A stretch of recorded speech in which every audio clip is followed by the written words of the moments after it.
This is what you want. This is what you get. This is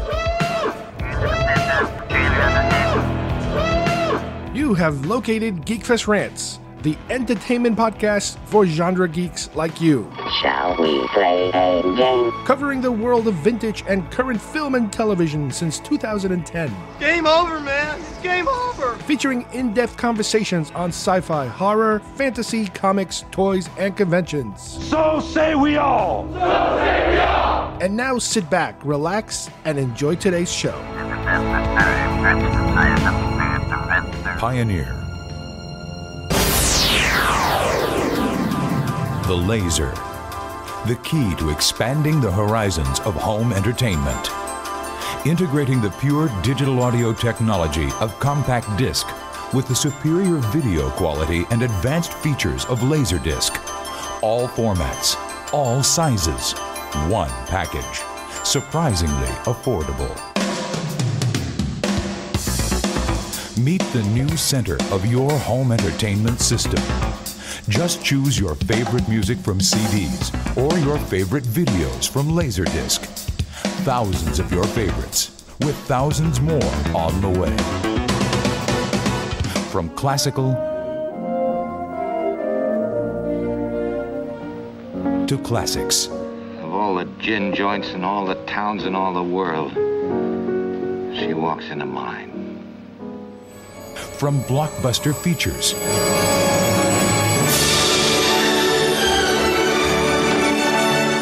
to interactive learning. The sharpest picture. The purest sound.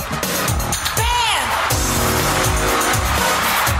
And the hottest entertainment to choose from.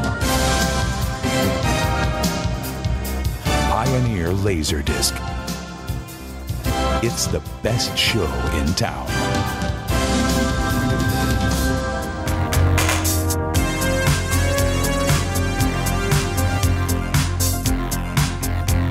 Hi everybody and welcome to GeekFest Rants. My name is Carlos Perone, and today we are going to talk about a new technology on the horizon where we can watch films through the magic of lasers. You will be able to fast forward and freeze images like you've never have before.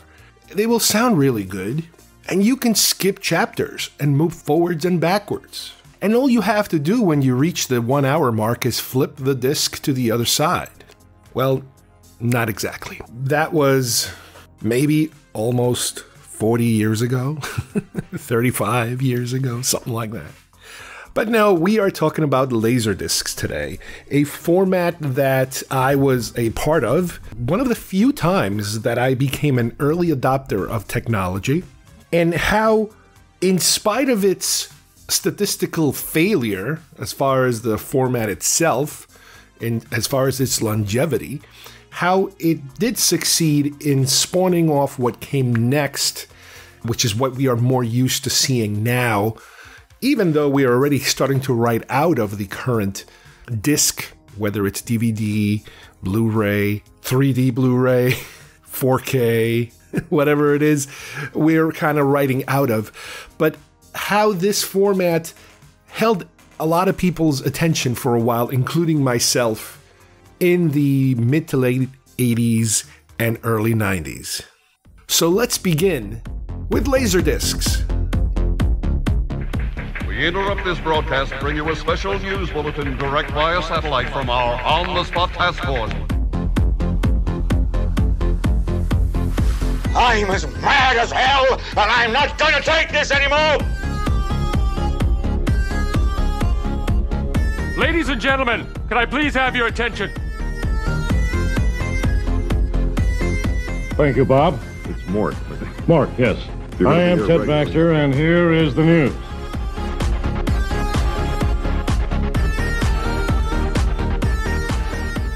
Home media has progressed throughout modern time, let's say, to the point where I don't really understand if it really exists anymore and how it does, because we are in an age right now where we're transitioning from physical media to, I don't know if you want to call it virtual media, and I'm talking about streamable content, that sort of thing.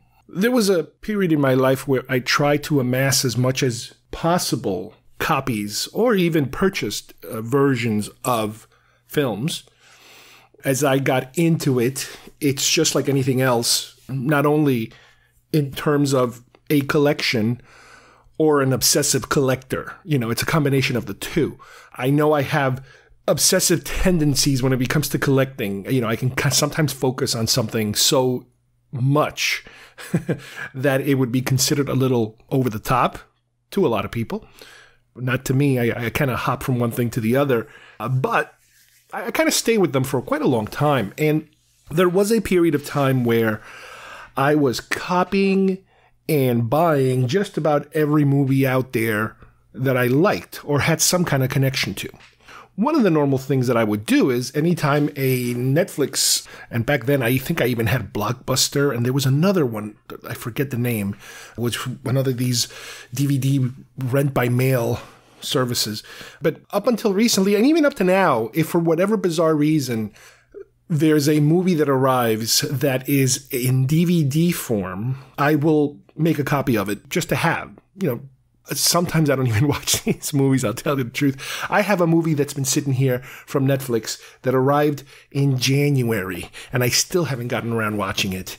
And it's pretty sad, actually, when you think about it. But part of the reason I think it's because a lot of the movies I watch now are streamable. They are coming from services and TV series and this and that. It's all coming from a service.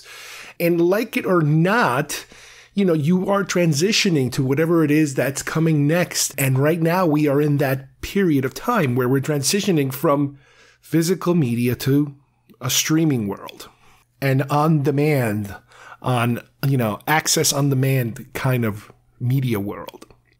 But like I said, there was a time where I would just copy. I have maybe about 14 or 15 cases. Now, I don't know if you're familiar with these cases. They're basically to put discs in them, like CDs, but you could put DVDs because they're the same size. These little kind of suitcases that you have, and I think they each hold up to 200 of them. Well, I have about anywhere from 17 to 16 of those little cases full of movies that, again, purchased or copied. And that is what amounts to my collection, my movie collection. Every now and then, yes, I do, whether it's for a show like this, need to go and dip into those, or for whatever reason the kids want to watch blah, blah, blah, and for whatever reason blah, blah, blah is not available in the 5-6 different streaming services that we have access to, go and grab it.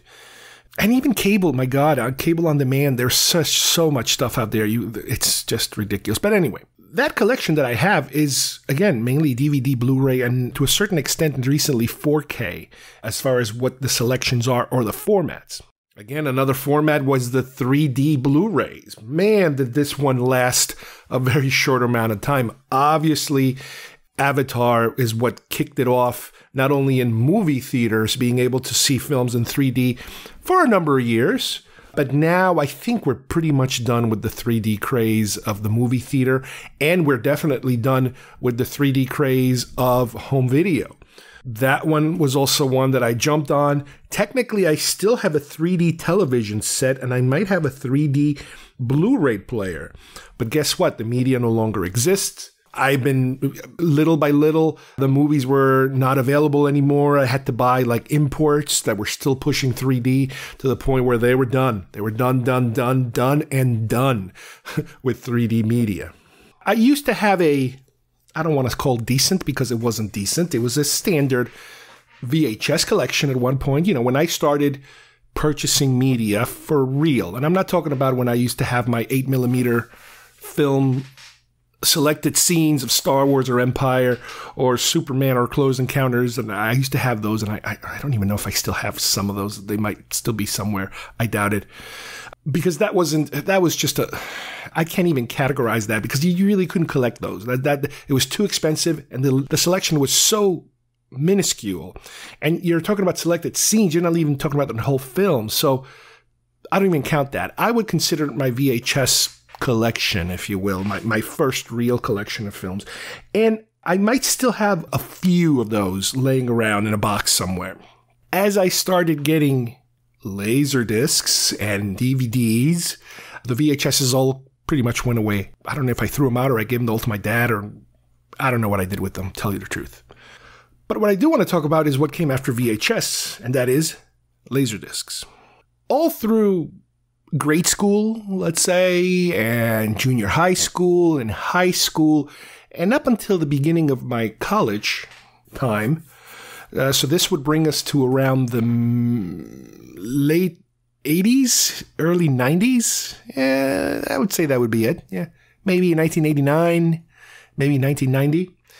You know, I was in VHS world, and I wasn't buying crazy amount of stuff. I wasn't copying crazy amount of stuff, because you also have to remember, I didn't get my first VCR till like around 1984, I think, or 85, something like that.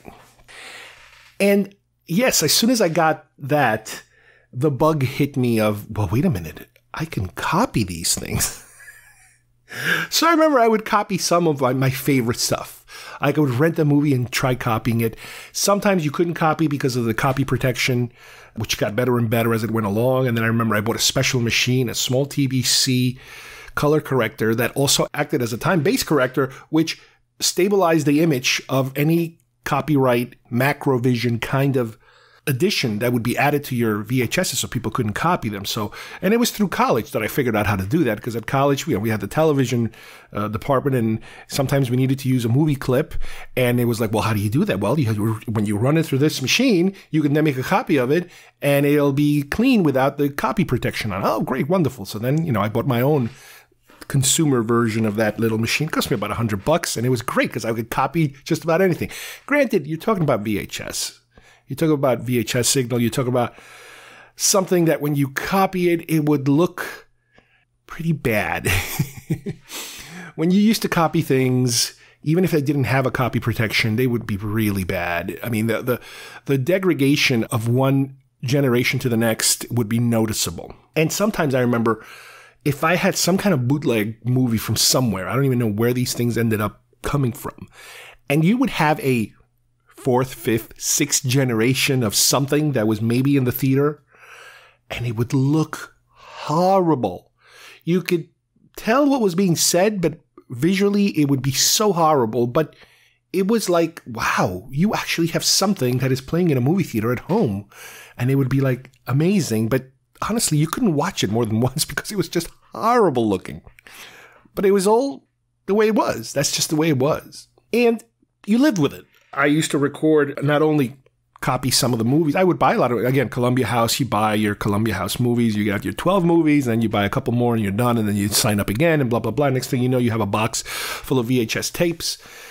I'm not even going to go into the music side of that because that's a whole odyssey on itself. And I've discussed some of this already in the past. The other thing I would do is record off television. I remember I used to record Star Trek. Oh my God, I would record Star Trek, record it, and then I would re-record it again. I would basically record it at the best speed, and then I would dub a EP, which was the worst speed, the worst quality, but the best speed in terms of being able to put the most amount of episodes in one tape. And I used to have that. I'm pretty sure I threw all that crap out at some point. But I would record like the movies that were playing on TV and stuff like that, movies on HBO. It was a period where when you first get your hands on a certain technology, you just go crazy with it. You just do everything conceivable with it. And as I got into college and I was able to meet and talk to people who were more like me when it comes to liking movies and admiring movies and studying movies and being able to grab so much from movies, one particular person that I met there, his name was Steve, and I think I mentioned him in the past again. He started telling us about this format that is out there right now that is better than VHS. And it wasn't so much that the quality was better, which it was. To me, it was more like, wait a minute, are you telling me that these... First of all, he kept telling me something about widescreen versus pan and scan. That took a while to sink in. And he was telling me about additional material, bonus material, deleted scenes. And that's when it was like, wait a minute, deleted scenes? What do you mean deleted scenes?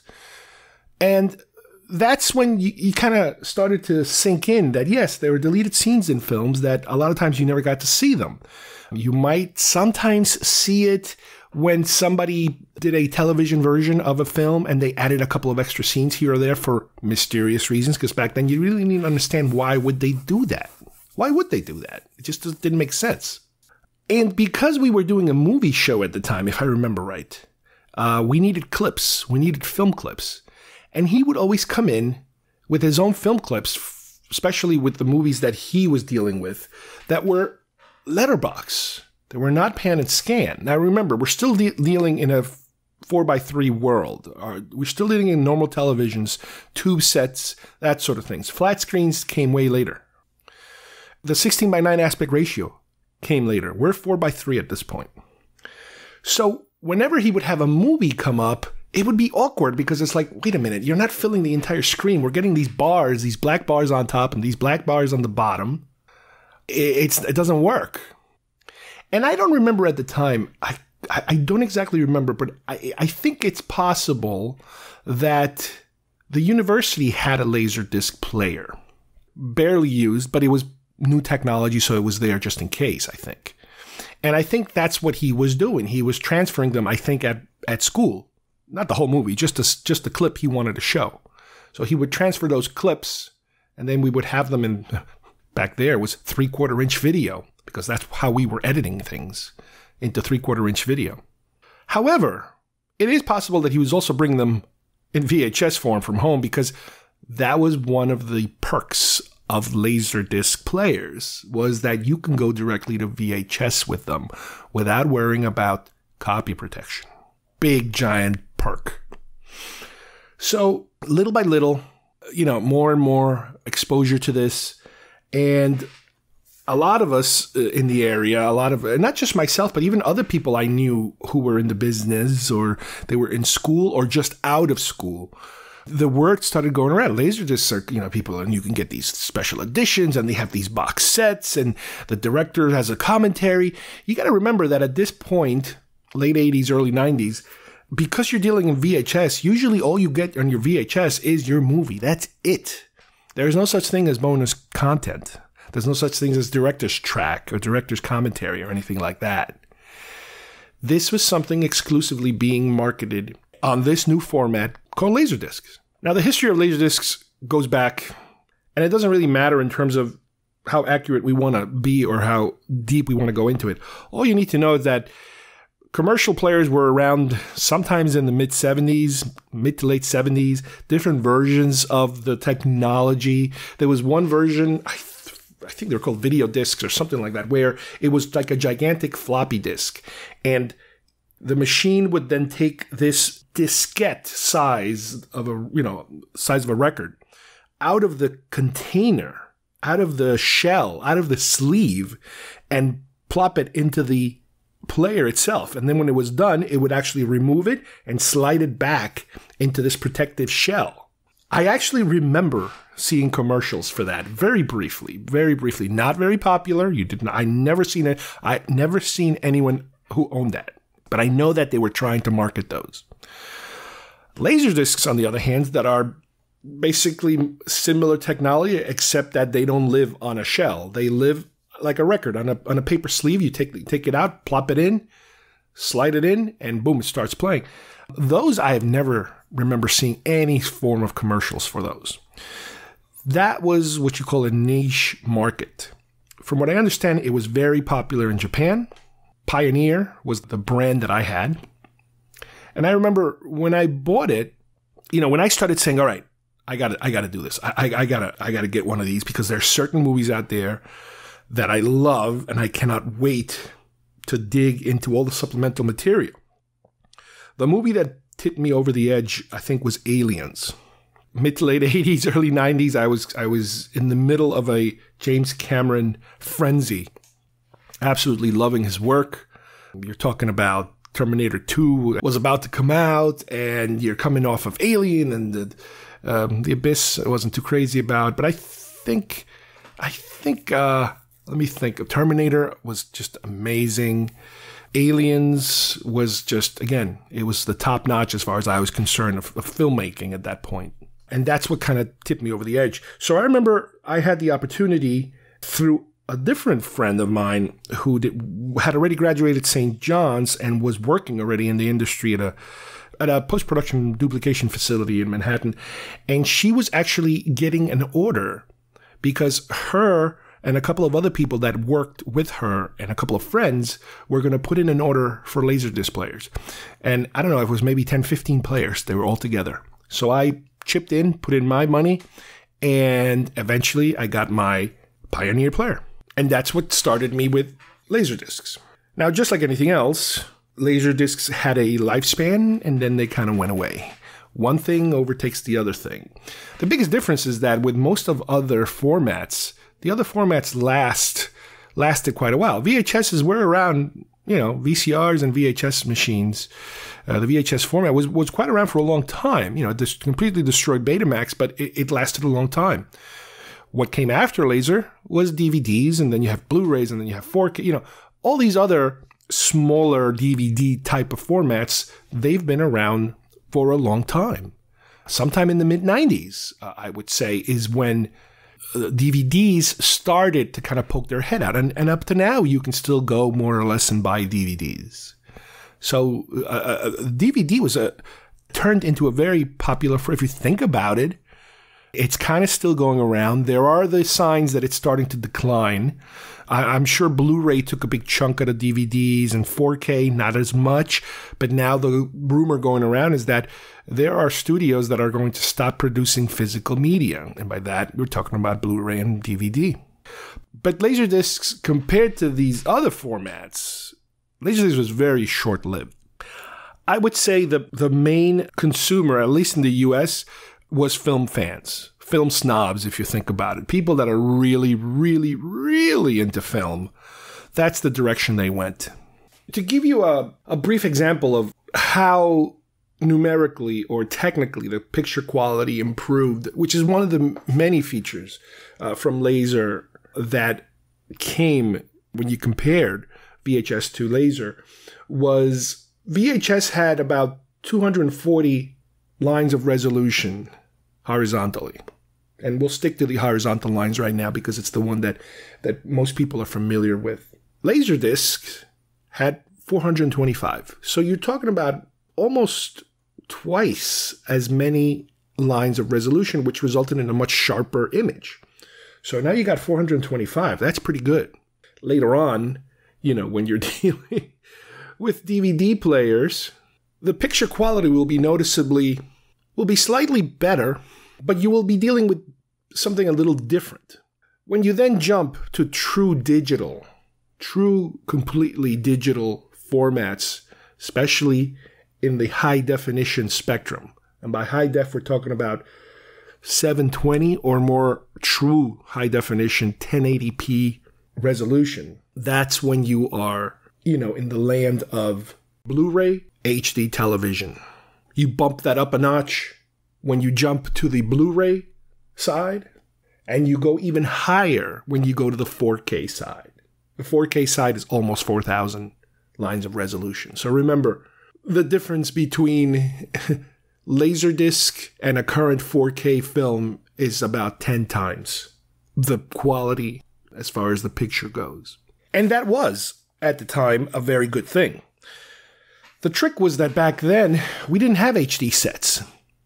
And ironically, right now, if you try to play a Laserdisc or even a VHS on a modern set, on a modern flat screen 1080p capable set, it's going to look kind of weird. It's going to look kind of muddy. And sometimes it's better to watch those images on an old tube set. And back then, I remember, especially when you're dealing with widescreen films, because that was the thing back then. It was almost like a religion in terms of you were brought up with pan and scan, pan and scan, pan and scan, pan and scan. Everything you bought was pan and scan. Every channel that would show a movie, it would be pan and scan. And that's the way it was. But you forgot or you didn't realize, but when Laserdiscs hit, that was the opportunity for a lot of these companies to put out their films in that format, in the original format that you actually saw it in the theater. And that was a big, big appealing thing to me is being able to watch these films in the original manner that were intended to be seen.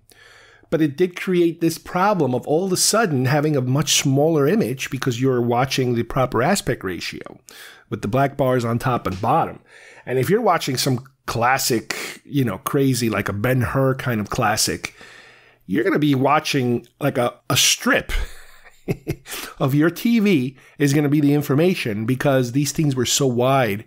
The old CinemaScope and 70 millimeter and all those very wide films, there was just no way of fitting them properly on a TV, which then resulted in people like myself trying to buy bigger and bigger TVs, bigger tube sets, in order to be able to compensate for all those black bars on the top and the bottom. In order to make your widescreen image as big as possible, you had to go up on set size. And I forget how high I went. I don't know if I 42-inch set maybe. I don't remember how high I had gone before I started switching to the high def sets.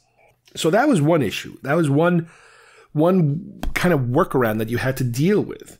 Now, granted, when you were watching these films, oh my God, it was just amazing being able to see this. And then when you thought about it, because at the time I had, like, for example, a movie like Blade Runner, I had it on VHS. But then you pop in your laser of it, and it's like, oh my God, the colors, everything looks so much nicer. The white image, and then you start to realize, you know what? Yeah, if you're watching it pan and scan, it looks a little blurry. It looks blurrier than it should, and that's because when you do the pan and scan trick, you are basically enlarging an image that might not necessarily be meant to be enlarged. And when you enlarge something, you start to blur it out a little bit. I remember these used to happen at school when we used to mess around with an effects generator where we would want to blow up an image, make it bigger. Well, we would make it bigger, but the bigger the image got, the more distorted it looked. It's like when you take a zoom-in photocopy of something, it starts to get distorted. And that's what you realize after a while, is that you're watching these movies at home, and it's like, oh my God, I've been watching these movies at home, and I've completely gotten used to watching them slightly blurry because of the pan and scan, with these fake left and right movements that were not there in the film, but are there for television purposes or VCR purposes, VHS purposes, that sort of thing. Now, the thing about the discs when you bought them was that a lot of these movies you could buy on two different versions. You could have the pan and scan version or the widescreen version, of which it seemed a little counterintuitive that you would go to the extent to buy a Laserdisc player and then purposely buy pan and scan films. It's kind of like you're losing part of the reason why this format exists in the first place. But I understand it could be a little jarring to people, to get used to watching them in that manner.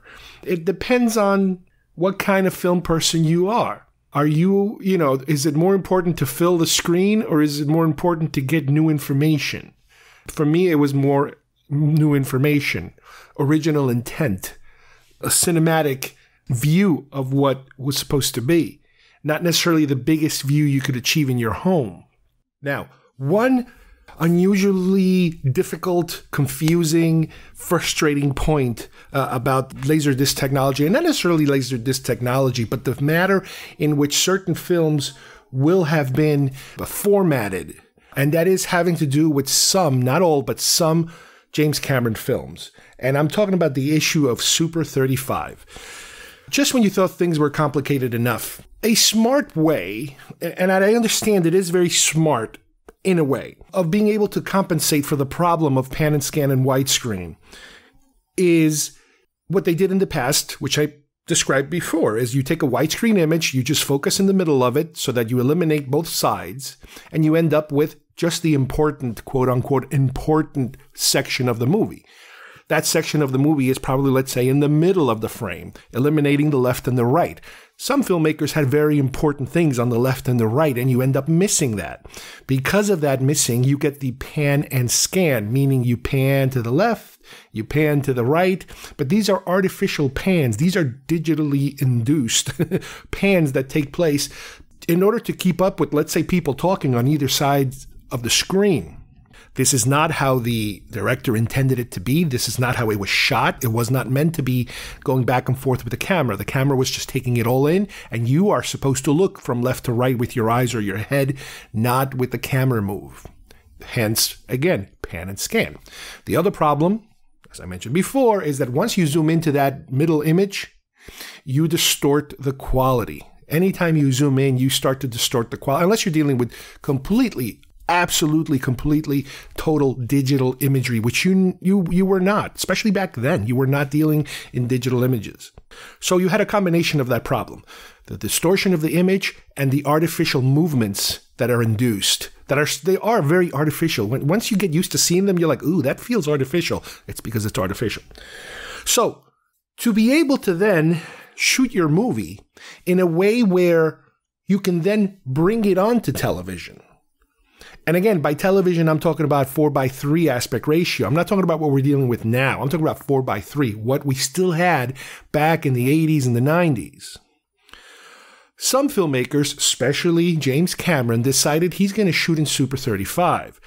Super 35 meant that he was shooting in almost a 4:3 aspect ratio. In the theater, you would only get the middle of that, the widescreen equivalent of that, thereby eliminating the top and the bottom. Follow me. This is a reverse of everything that we've been taught, everything that we enjoy. So he's shooting these things with extra information on top and extra information on the bottom, knowing that once he gets to the movie theater, the top and the bottom are going to be masked off. You're not going to see the top and the bottom. You're only going to see the left, right, horizontal, middle, widescreen image. However, once he's ready to put this film on a television, whether it's a cable channel, a network channel, again, this is a long time ago, an airplane, you name it, any kind of home format that people don't, I don't like widescreen, I like to see everything in a nice box here. Okay, fine. He then unmasks the top and the bottom and gives you extra information on the top and the bottom that you didn't have before when you saw it in the movie theater. That extra information is only there for you to fill that top and bottom black bar with something relevant. But it is a complete reversal of everything. In other words, that information is really worthless information as far as the artistic integrity goes. The director did not mean for you to see that in a movie theater, but now he wants you to see it at home in a television set because he doesn't want to have to put those black bars on top and the bottom because people, again, they're not sophisticated enough. They don't understand. They get confused. They start to cry, whatever. So he started to shoot a couple of his films in that manner. And I believe The Abyss might have been one of them. I think after The Abyss, he started experimenting with Super 35.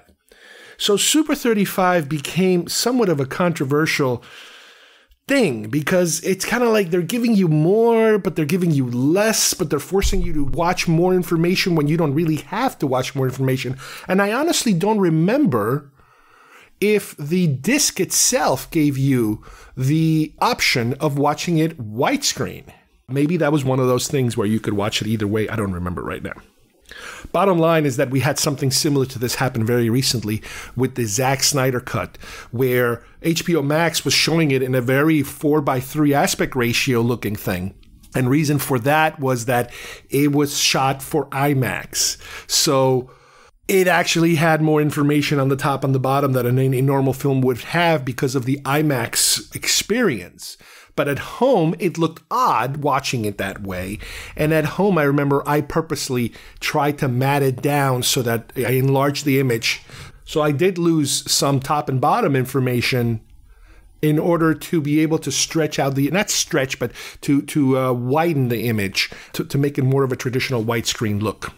But again, this is another little headache that was brought upon by having, more technology and being able to do things more. It brought on this, wait a minute, but am I watching less or am I watching more? Am I missing out on some information? Yeah, but that information wasn't meant to be seen in the first place. Yeah, but why am I seeing it, or why can we see it, or why should we see it? It was one of those confusing things that, I started to associate with some of those later Cameron films. I guess at this point you could also use some kind of projector to project the movie at home. I didn't know too many people who did that, at least for the laser side. But yeah, that was a possibility too, if you wanted. The lasers also came in two different speeds, primarily. There was the CLV speed, which was the more common one. You got to remember, with lasers, as opposed to a record player, when you put in a needle on the record player, you start in the outside and the needle works its way to the inside.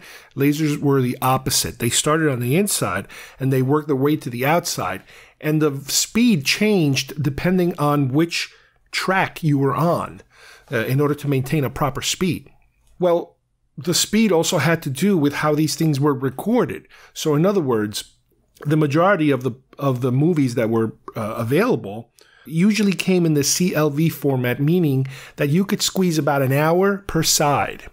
Now that created a problem because all of a sudden, if a movie is longer than 2 hours, that movie would require a second disc. Because remember, side 1, flip to side 2, and then if you had more than 2 hours, you need a side 3. So that would also add a couple of extra bucks to your movie because of them having to manufacture an extra disc. They couldn't just change the speed of it.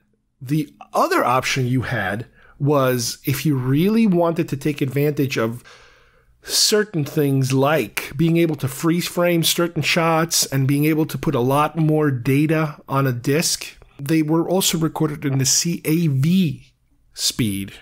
Here, they could only squeeze about a half hour per side, which made it even crazier in terms of how many discs you would require. But it would give you that advantage to being able to do a couple of little extra things that you normally could not do. If you pause the movie on a regular player on a regular CLV disc, it would pause blue. You would get a blue screen as you pause, and then when you play, it would come back. If the disc was CAV, you would hit pause, and you would get a perfect still frame, clean, super clean. Again, this is one of the differences. And these are features that would later on carry on to DVD. Even on VHSs, I remember people were trying to do a clean freeze. You would freeze, but you would get like a jittery image.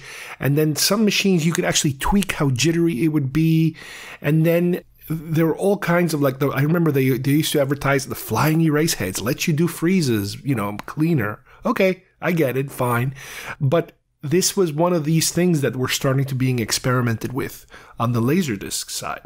The other thing was that you could buy a better machine that you would not have to flip your discs yourself. The laser actually went from one side of the disc to the other side of the disc. Those were much more expensive, not the one I had. And even though the one I had was a very basic Pioneer unit, it still cost, I remember at that time, I think it was something like $450 or something. So it was thinking about it right now, it's like, that is quite an expensive machine, even to own, back then. But you could not get away from just the quality, the sheer quality, the sharpness, the difference in colors. And the funny part about it, like I said before, it's not so much that it was that amazing, is that we have gotten used to such a poor picture quality.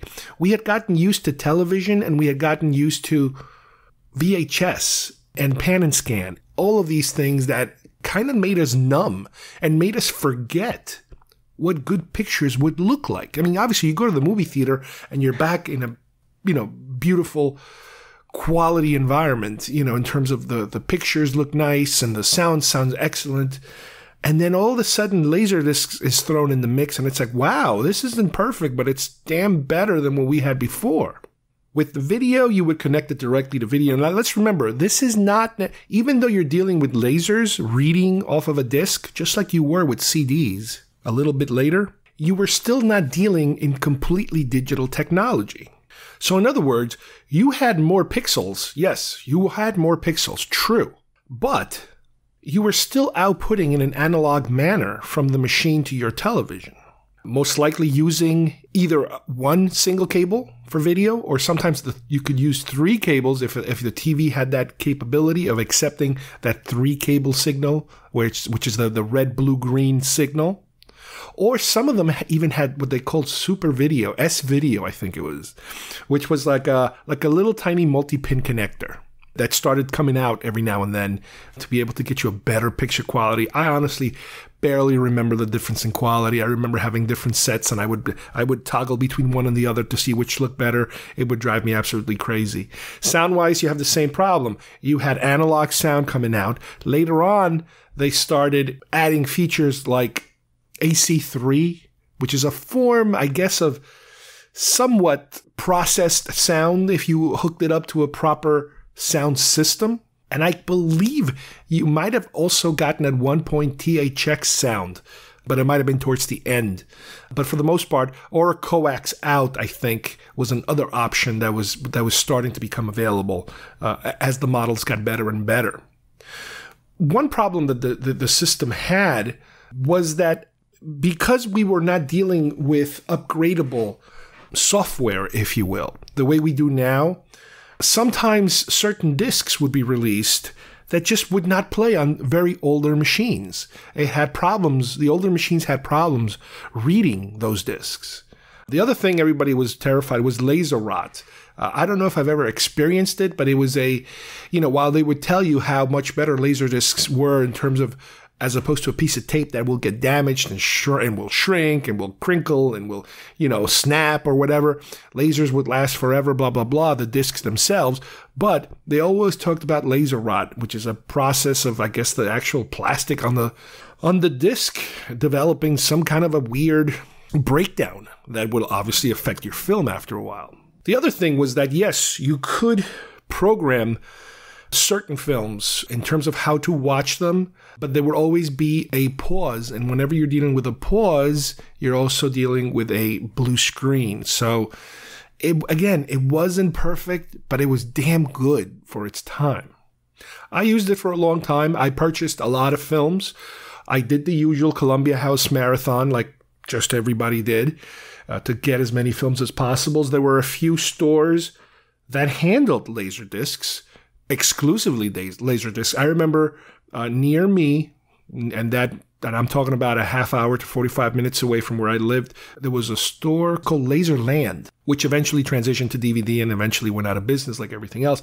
But that was like the only store that dealt in lasers. And oh my God, I would walk into that store and you'd be in heaven. It was just a non-stop bins and bins and bins, like a record store, of lasers, all kinds of lasers. It was just fantastic. And I believe that's also where I used to be able to rent them out. You could rent them. I mean, granted, it was a long drive to go get them and return them.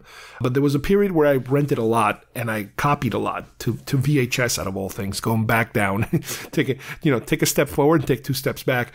But at least I would have a version of a film, with me. But that was one place. Then there was another place in Boston. Laser Craze was a place in Boston that I used to be able to send in. I used to be able to buy from them at very good prices, better than Laserland prices. And they would also take in discs you no longer wanted for credit, for store credit. So I could send them 3 or 4 discs and then get like a $20 discount on a new purchase. And yeah, I remember using them quite a bit too. Those were fun. And back then, again, when I used to have birthdays, a lot of my friends who knew that this is what I was into, and so were they. I would get a lot of lasers as gifts. But like I mentioned before, that ended pretty fast. Mid-90s already, I would say, it started to decline the availability. I believe by 2000, we were pretty much done with lasers in terms of them stop being produced, and we were already switching to DVD just like everybody else. My friend, I remember the same friend who had adopted the Laserdisc wave, showed us, hey guys, I bit the bullet, I got a DVD player, but I believe, if I remember right, he had a combo laser DVD player, and he was all happy with that. I remember that. And I remember that a lot of us had a really strange reaction to the first DVD players. And again, if you're thinking DVD players, you're talking about a slightly different technology. I mean, it's the same kind of technology, but there was something a little different when you watched it. And the best example I could tell you, or I can provide, is anytime you had a scene where there was a lot of black or a lot of smoke, you would actually see pixelization, which is something that we had never seen before. And initially, we were, whoa, what's wrong with this? Something's a little different here. This looks a little weird. Granted, that got better and better as technology progressed. But that was one of the biggest differences I remember as we started moving towards high definition equipment, high definition sets. Once we abandoned those tube sets, that was one of the biggest things that you kind of miss about that particular technology, is that something like smoke would be a lot more forgiving on a tube set. Very dark black smoke or water, stuff like that. Until they were able to up the number of pixels as they did with Blu-ray and 4K and all these other things, did they be able to perfect that particular challenge. However, the biggest impact that DVD had was price. These lasers we were talking about right now, your average film cost at least $30, your bare bones film. We were buying things, as I'll discuss in a few minutes, that were special box sets. These were the top of the best of what could be produced, in this particular format. And those could go for $70, $80, over $100, some of these sets, because they were so exclusively made. And they were just fantastic. And that is something that they never really went with DVDs. With DVDs, you had cheaper movies, cheaper players. Everything was basically cheaper. The discs were smaller. Storage-wise, you were saving so much room. They could hold just as much, if not more, information, supplemental material.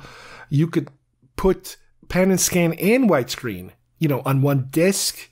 You were able to just put so much more in a smaller package. They were able to miniaturize it, basically, and take the best features of it all in one shot. You didn't have to flip the disc anymore. You could put a 2-hour-plus movie on one side. You could do clean freeze frames without having to switch formats or anything. It was basically the best features of laser with a more reasonable price. But you do end up sacrificing something. Little by little with DVDs, the supplemental material got smaller and smaller. They weren't that... there were a number of DVDs that were packaged, exclusively packaged, and very beautiful packaging that went into it, just like they did, with some of these lasers. But after a while, it was just like, what? People don't really care about all that extra stuff. They just want the movie. They don't care. They're not collecting these things the way that we used to collect them, So even with DVD, the shine was already gone. The exclusivity, the prestige of laser was gone. It entered a mass market, super crazy production that basically lowered the price and made it more affordable, but the quality kind of started to decrease. Not the technical quality, but the specialness of the format. With that said, I want to go over a couple of discs. I have 2 of those plastic bins full of lasers. I got rid of some. I did get rid of some. And as I mentioned before, a lot of times I would trade them for credit when I was buying something else. So I did get rid of some that way, and some I did sell. But I managed to hang on to about, like I said, 2 boxes full of discs. And 1 box full, I would say, is how much I have in terms of special editions. Things that at the time you couldn't get anywhere else in terms of extra features that it had, that because DVDs were not around yet, this was the only way to get them. Some more than others, obviously. I'm sure there are much more. I'm sure there are a lot that I never owned. And again, these are the ones that I kept. Of course, I had the Star Wars ones. I think I got them through Columbia House. It was those, you can get the Star Wars trilogy back then. So it was, Star Wars was also a big reason why I got them. The ability to be able to get the Star Wars films in a letterbox format back then was super crazy great and expected. But I did trade those away because I got further different versions of Star Wars as things went along on the Laserdisc side. But let me start off here with Bram Stoker's Dracula. This is the Coppola film. These are what I would consider to be normal packaging. This particular disc is a 3-way fold, if you will. You open it up and it's 3 sections because you have 3 discs and you have to be able to put them all in there. And it is just very gorgeous in terms of, the pictures they use for it, the packaging for it. Again, these are standard we're talking about. And some of the extra features included here are commentary with Francis Ford Coppola, interactive hands-on editing workshop, separate presentation of music and effects, so you could kind of experience the different audio channels. Again, this is something you could never do with VHS. Documentary making of type of material, trailers. Not everyone had this. Not every disc went this far in how much extra material they could put on it. Only the special ones. This is definitely not a $30 disc. I would imagine this would be at least $40, maybe $45, because it's like one notch above basic. Escape from New York. This is a fantastic one, I remember. Again, it is considered to be a basic one. It has a 2-way fold, opening in the middle. It's not a trifold. It's a do-fold, I guess. Also, a lot of liner. Remember what you would have, what would be considered liner notes? You get a lot of that on these discs because you have a lot of open space, a lot of real estate there.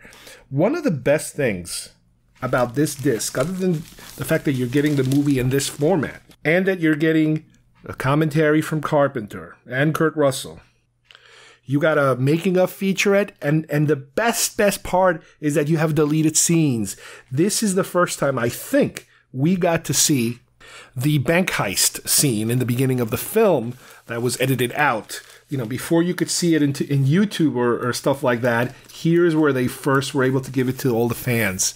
Again, this is gold for if you're a film fan and you have no sources of this. Remember, the internet is not as active yet. It is not as crazy full of stuff as it is now. You do have conventions and places where you can get weird videos and stuff like that. But something like this being packaged and put together in such a nice, package, it was just fantastic. Glengarry Glen Ross, another great film of, my time that we all absolutely loved. This one not only had extra commentaries running left and right, but it also comes with the script. There's a miniature version of the script, from the play or the movie. I'm not sure which of the two. I don't know how accurate or how similar they both are. Yeah, Pulitzer Prize winning play by David Mamet. So wow, you have that. I'll tell you the truth, I don't even think I read it. Dances with Wolves. Man, once again, you're dealing with a special edition in this case. This one is called Extended Edition. Perfect. It's not a box set, but it's a tri-fold. It has the tri-fold inside because it's got so many discs. It's got 3 discs, a ton of liner notes. There's a making of documentary, but more important, it has extra scenes. These are those extra scenes.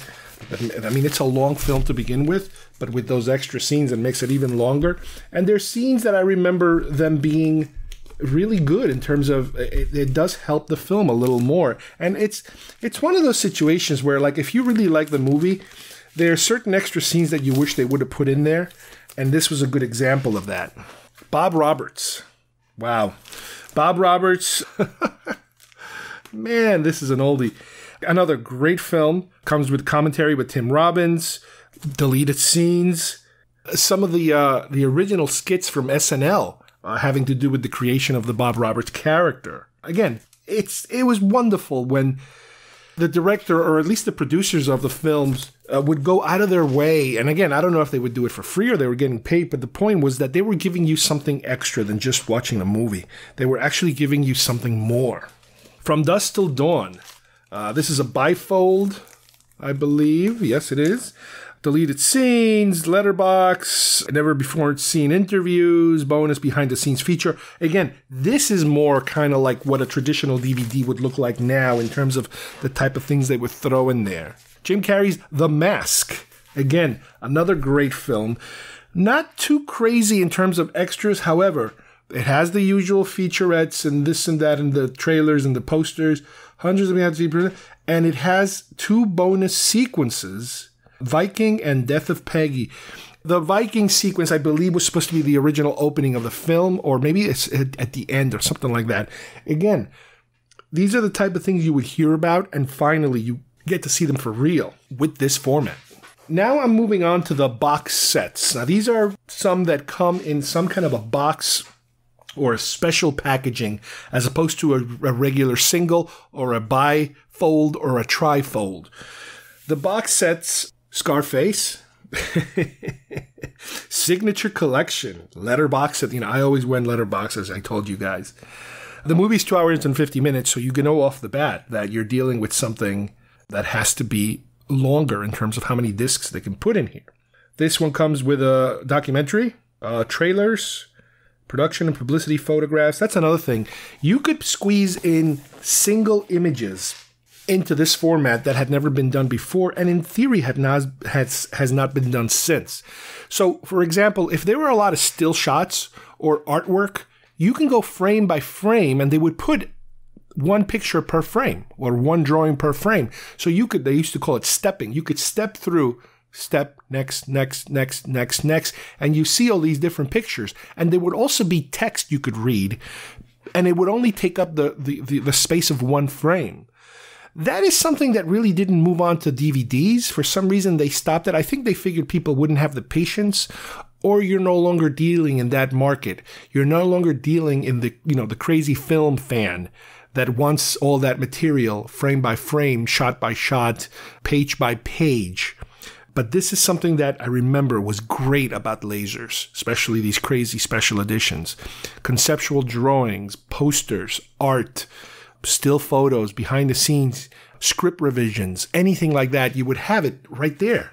The Abyss, special edition. Okay, here we go. This one is, again, another one of these crazy, excellent ones that included a lot of deleted footage that, to me, makes the film a little better. The Abyss was somewhat of a disappointing film, especially after Aliens, but it was kind of part of this Cameron collection, if you will, and I had to have it. And because of the amount of material that they would squeeze into these box sets, what he did on Aliens, he did here on The Abyss. They continued it. And I think it was because it was Fox, who had been already doing these type of special editions before. This was kind of like a continuation of that. Pulp Fiction. Wow. This is one that is just loaded with extras. And again, to me, it reminds me more of a DVD extra in terms of how much they throw in there.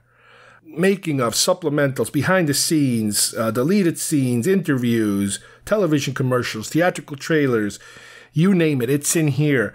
Pulp Fiction was an interesting one because when Pulp Fiction first came out on laser, the only one that was available was a Japanese version. And I remember that it was not available for rent. There was no American version of this movie yet. And you just couldn't get it anywhere. And this was around the time after the movie came out where everybody's like going crazy over this movie. And it's not coming for a while. At least a nice laser widescreen edition version. And I remember I rented a Japanese version. I think it was back in Laserland. And I brought it to work at the time. And I ran it through a switcher. And I was able to mask out the subtitles, the Japanese subtitles. So I was able to keep the black bar on top and the bottom, except you no longer saw the movie was in English, completely in English, but you were now able to kind of not see the Japanese subtitles. And I made a whole bunch of copies and I gave them all to my friends. I remember that. Alien. This is Ridley Scott's Alien. Again, similar to the Abyss disc box set, same kind of format, same kind of packaging, loaded with extras. This is where you got to see the Dallas cocoon sequence, all of this deleted material that just makes it so much better. Tons of artwork, A.J. Giger's paintings, screenplay, still shots, pictures, artwork. Again, these became the standard of how these things are done. they became kind of like the benchmark. These were the benchmarks of the best that you could do until we have a couple more coming up that totally blew everything away. Aliens. This is the one that I bought first, I believe.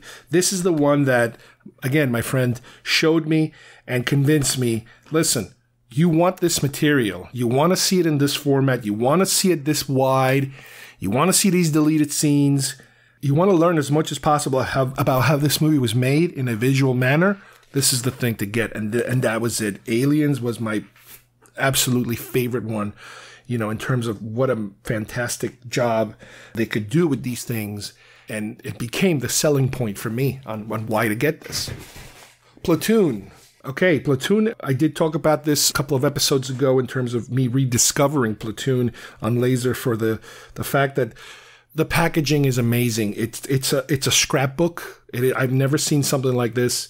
Inside you have the entire script, page by page, with revisions, with deleted scenes, with you name it. It's all in there, right there in front of you, even without having to touch the discs. A fantastic scrapbook format with pictures of Stone and his movie making and his real army pictures. It's just incredible. I remember turning in a couple of discs in order to get a discount in order to buy that one. That was definitely one of these over $100 ones, I remember. That, again, just fantastic. What a great job they did. Close Encounters of the Third Kind. This is part of the Criterion Collection. Format is pretty similar to the Fox ones that I was telling you about, the black box sets.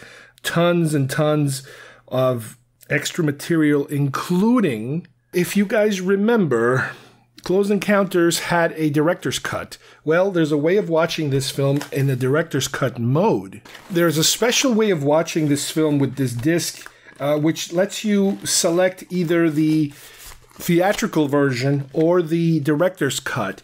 However, because this is still Laserdisc early technology, if you program one or the other, I remember there would be a lot of spots, like I mentioned earlier, where you go to a scene, but you get a couple of seconds of blue screen while the disc is searching for that scene. So it was like the technology was there, but it wasn't fast enough to catch up to what they wanted to do. Really, really cool.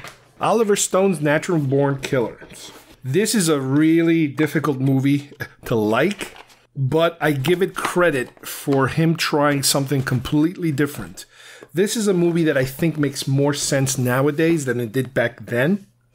As far as how media functions, it's packed really well with a lot of extras, and it's a multi-disc presentation, which means that depending on the speed, you can do a lot of freezes to be able to look at certain scenes. Now here's probably one of the most important ones of all. The Star Wars Trilogy Definitive Collection Widescreen Collector's Edition. This is more than a box set. This is a monster. You open this thing up, and you have all of these discs, a ton of discs per film, a little booklet. It also comes with a Lucasfilm book, a full-blown hardcover book inside. I mean, this is just insane. In terms of, at the time, this was supposed to be like the definitive Star Wars collection as far as being put on any home video format. This was it. This was not supposed to get any better than this. Again, all of it letterbox, THX, sound, you name it. This was it. And this was covered, packed with so much extra materials. So many audio commentaries. A lot of this eventually gets recycled to many different DVDs. This was also one of the original cuts of Star Wars. That's a whole other issue of the original cut that doesn't exist anymore because of the special editions. But this was one of the last manners of getting an original cut of Star Wars, which in all reality, there has never been an original cut. It always kept changing every single time. I remember in order to buy those, I did trade in a number of my originals. Probably, I imagine, my original Star Wars, my Columbia House versions probably got traded in for those. The thing about these is that they're all in CAV format. And that was another great thing about it, was that you could take any scene in the movie and just freeze it. And you could watch them, frozen and that sort of thing, which you weren't on the other ones because they were CLV format. And my final one is, in a way, it's a continuation of what I just showed you, and that is the widescreen Star Wars Trilogy Special Editions. So after the Special Editions were put out in the mid-90s, they put them on Laserdisc. Once again, you're dealing with all that stuff. You're dealing with all those new extra little scenes they created in a box set, which was probably the last laser version of the Star Wars movies. Not until they got put out on DVD, many years later, did we get an upgrade to that. I would also throw in there the T2 box set. T2, kind of like the special editions, incredible packaging, a slipcase inside a slipcase with all the discs inside, and the amount of information, behind the scenes, documentaries, still photos, trailers, deleted scenes, you name it, it's all in there. Cameron at the time had become one of the standards of, this is how you do a Laserdisc when you want to go all out. You know, Cameron, his material was always top notch. So that gives you a taste of what's left of my collection, and what a great format it was. I am very nostalgic about it. I would say a good percentage of this material, I would go as far as to say for the majority, most of it has been reproduced in DVD form. So in other words, when the DVD started coming out, they would transfer a lot of that information over. A lot of it, not all of it. There are still certain things on these discs that were never transferred. There's commentaries, there's documentaries, there's deleted scenes. There are things that were never transferred. And I remember at one point my Laserdisc player had broken. I borrowed one from a friend of mine to be able to at least transfer to VHS a lot of the Star Wars material, and I did. Funny enough, I think I transferred it from laser to my computer, and then I burned it off on DVD-Rs. So some of this material is just, again, it's incredible that it exists and it was never brought to other formats. And that is one of the things I regret the most, is not being able to kind of sift through a lot of this material, because some of it never made it. All of anything having to do with still photography, still images, a lot of that never made it. DVDs never, I guess, were considered enough of a format to be able to sustain that kind of thing, that people are just not interested in that, which that's not true as far as I'm concerned, but they never did that. They never bothered to have an archival repository of still images, of script pages, of art. You know, it's different if they turn it into a documentary and they throw in a couple of pictures here and there. For DVD purposes, they never went that far. And that is one of my biggest regrets, is that I still have these discs and I cannot access that information. Over the last month or two, I tried on eBay to buy a used player, and I tried twice, and both times the machine showed up and it wasn't working right, or it was broken or something. I ended up, luckily getting refunded, but it was just such a disappointing exercise in trying to reclaim something nostalgic. Unfortunately, when it comes to players, I think the problem is that you can't really buy them over the mail. You have to see them in person to make sure they're working, and then you have to transport them home yourself very carefully, because over the mail, they will get destroyed. The boxes are handled so roughly that it just doesn't make any sense. But I think I'm going to hold on to these. I'm not sure why. It's just that they're so good. They're so... I don't know. Maybe it's the nostalgia. Maybe as some of the, like I said, some of them have scripts in them. They're fantastic, and they're part of a period in time that it was a transition. It was a transition. We were getting ready for new technology, but some people were getting a taste of it, a preview of what this new technology was going to look like. And right now, we know over the last 25 years. We've been benefiting from that technology. We've had DVDs and Blu-rays for a long time now. And unfortunately, like I say, we're kind of working our way out of those. But this was a period in time, it wasn't too long, where, we had something different. And if you're an early adopter of technology, this was the leading edge of it. All right, I hope you guys enjoyed today's show. We took a little step back in our time machine to an era where we had something new that we hadn't seen before, especially for film fans. Again, this wasn't a mass-produced, mass-advertised type of format. It never did catch on with your regular consumer. This was something that film buffs grabbed onto, with their dear lives. And I'm glad that at least the good things about the system were able to carry on with what came next in all of the DVD, Blu-ray formats out there. I don't know exactly what's coming next. It looks to me like we're heading towards a streaming world, a video-on-demand world, a non-physical media world. As I announced earlier, I think Warner Brothers already decided or announced that they were going to start slowing down, if not all stopping producing physical media. That's a tough one because there are times where you want to watch XYZ and it is not available on demand somewhere, or you have to pay extra to watch it. And it would be nice if you had a copy of it, from your own personal library. And that's what I still rely on. I still many times go back to my binders full of discs and pull out a movie that is just not available at this particular time, on one of the streaming services. So we will see what direction this goes. Are we done with physical media? I don't know. I hope not. But only time will tell. Thank you, everybody, for listening, and we will see you soon here at GeekFest Rans. Bye-bye, everybody.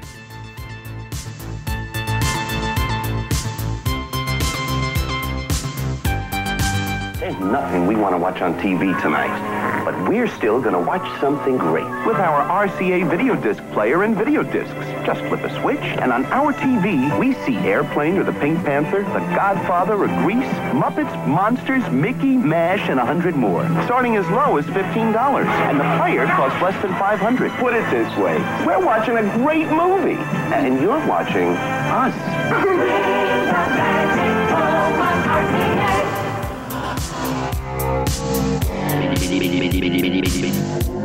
If you would like to subscribe to our show, send us messages, or see video links to some of the topics we talked about today, please visit our homepage at geekfestrants.com or our YouTube channel, Facebook page, or iTunes at GeekFest Rants.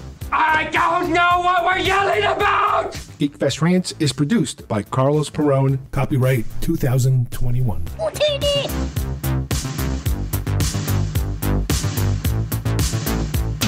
This broadcast is part of the IC Robots Radio Network. Visit icrobots.com for this and many other nerd/nostalgia related podcasts. You won't be sorry for long.